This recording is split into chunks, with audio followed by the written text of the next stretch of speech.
미국과 나토가 한국에 대규모 군사를 배치해 중국에 대한 공격을 시작할 수 있다는 폭탄 발표를 하자 중국 전역이 발칵 뒤집혀버렸습니다.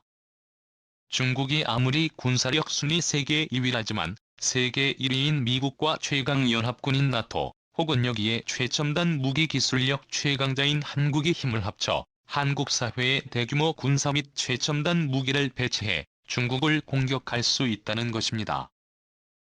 한국과 미국이 나토 회의에 참석하던 중 나온 폭탄 발표로 중국은 더욱 더 충격을 받고 있는데요.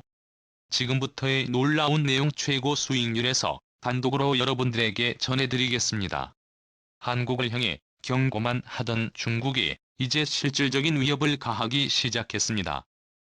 나토가 최근 대응군 병력을 30만 명으로 대폭 늘리고 중국을 위협국가로 지정한 가운데 한국의 나토 가입이 사실상 확정되는 분위기가 만들어지고 있기 때문인데요.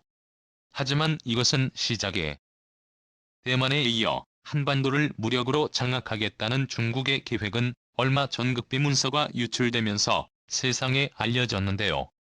미국과 나토군이 한국 서해에 대규모 군사 및 무기를 배치해 중국을 선제 공격할 수 있다고 밝혀 중국에 크나큰 충격을 주었습니다. 미국은 한국의 나나, 주장 삼각주 광둥성 중부를 흐르는 주강 하류 지역에 기뢰 매설을 추진할 수 있다고 밝혔습니다. 미국 해군 사령관 빅터 듀나우는 이달 미 해군 연구소 홈페이지에 올린 글에서 이런 제안을 하며 이는 미군 인도태평양 사령부가 중국이 협상에 임하도록 압박할 수 있는 효과적인 카드라며 중국 대군은 대응 방법이 제한적이고 주로 항구나 해안 근처의 지뢰에 대응하는 데 집중해왔다. 이어서 듀나오 사령관은 미국에 유리한 쪽으로 중국을 외교적 협상으로 이끄는 방법을 찾는 것이 목표이며 공격적인 기뢰전이 이를 달성하는 데 도움이 될 수 있다고 설명했습니다. 그러면서 미국은 비용 효율적인 기뢰전에 투자함으로써 중국에 더 잘 대응하기 위한 고급 전투의 역량을 갖추는 동안 중국의 해상 통제를 억제하는 시간을 벌 수 있다고 덧붙였습니다. 대한민국 서해에 기지를 설치 소식이 전해지자 중국은 발칵 뒤집혔습니다. 이에 대해 베이징의 해군 전문가 리제는 28일 홍콩 사우스 차이나 모닝 포스트에 기뢰 매설은 중국 함정과 상선 모두를 위험에 빠뜨리는 못된 대응책이라며 그러한 전술은 중국을 협상 테이블로 이끌기보다는 중국군의 대응을 촉발할 것으로 보인다라고 지적했습니다. 중국 대군은 미군 선박들이 지나다니는 수로에 기뢰를 매설해 보복 조처를 취할 수 있다라며 위협을 했습니다. 자, 그런데 기뢰는 아무것도 아니었습니다. 교도통신에 따르면 미국의 육군과 공군, 그리고 한국이 힘을 모아 수중 발사 극초원 무기를 서해에 배치할 전망입니다. 미국 대군은 이르면 2021년부터 EVPM의 육군과 공동으로 개발 중인 공영 극초음속 활공체 시의 지휘에 베커먼 하이퍼글라이드 바디라고 하는데 이 시의 지대비를 탑재할 예정이고 이를 한반도 서해에 실전 배치할 수 있다고 전문가들은 전했습니다. 이것이 실전에 배치되면 미군은 세계 최고의 수중 침투 능력을 가진 잠수함을 이용해 보하이만, 즉 중국의 코앞에서 베이징을 본인에 타격할 수 있는 극초음속 미사일을 발사할 수 있는 사실상의 게임 체인저를 손에 넣게 됩니다. 여기에 한국의 최첨단 무기들도 대규모 배치될 것으로 예상되고 있는데요. 중국이 특히 두려워하고 있는 한국의 무기는 바로 레이저 발진기를 적용한 레이저 무기입니다. 꿈의 기술로만 여겨졌던 레이저 빔을 한국의 하나가 4차 산업혁명 시대를 맞아 개발에 박차를 가하고 있는데요.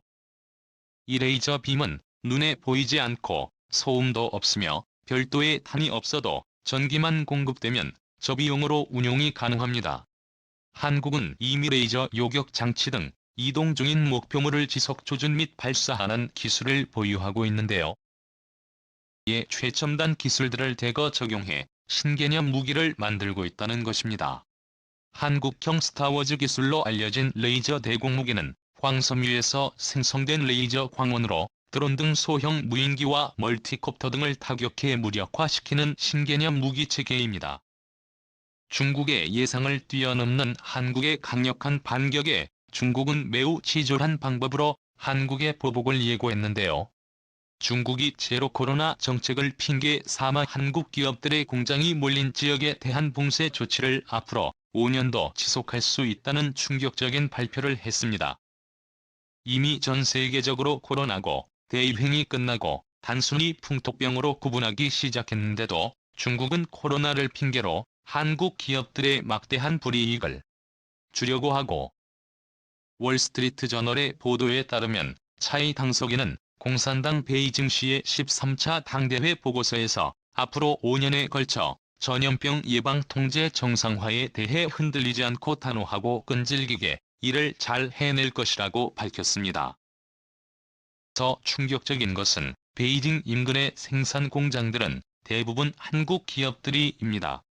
현대차는 중국에서 판매하는 자동차 대다수를 베이징 공장이 생산하고 있고, SK이노베이션도 베이징 인근 창저우에 공장을 두고 있습니다.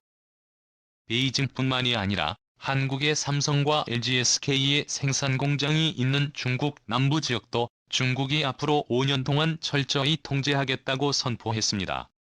중국이 이렇게까지 한국에 과민 반응하며 강도 높은 도발을 걸어오고 있는 이유는 또 있었습니다. 세계 군사력 순위 1위와 나토, 그리고 한국이 이례적으로 힘을 모아 중국에 실질적인 위협을 가하기 시작하면서 중국 내 연변 조선족 자치주가 중국으로부터 독립해 미국 나토 한국연합과 손을 잡고 독립을 해 한국에 편입하려는 파격적인 움직임을 보이고 있기 때문이었습니다.